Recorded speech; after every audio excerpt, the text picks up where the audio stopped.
আজকের দিনটা কিন্তু একদম অন্যরকম হতে চলেছে। আজকে বাড়ি থেকে বেরিয়ে চলে যাচ্ছি পতিরাম ধামে, তবে শুধু ঘুরতে নয়, আজকে এখানে আমরা একটা দোকান দিতে চলেছি। দোকানটা কেমন হবে, কতক্ষণে সেট আপ হবে, আর আজকের দিনটা কেমন কাটবে, সবকিছুই থাকবে আজকের ব্লগে, তাই ভিডিওটা শেষ পর্যন্ত দেখতে থাকো।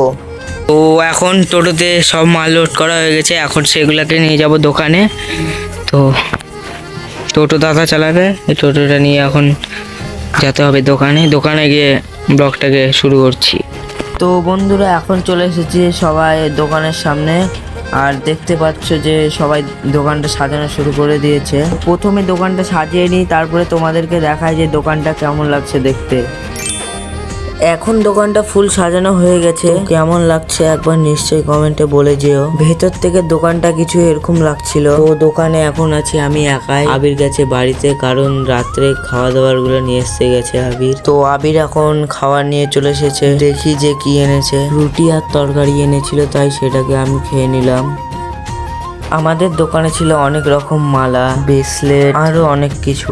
তো বন্ধুরা আজকের ভিডিওটা এতখানি ছিল, ভালো লেগে থাকলে চ্যানেলটিকে সাবস্ক্রাইব করে দিও, আর ভিডিওটিকে লাইক করে দিও, যাতে আমি মোটিভেট হই আরো ভিডিও বানানোর জন্য।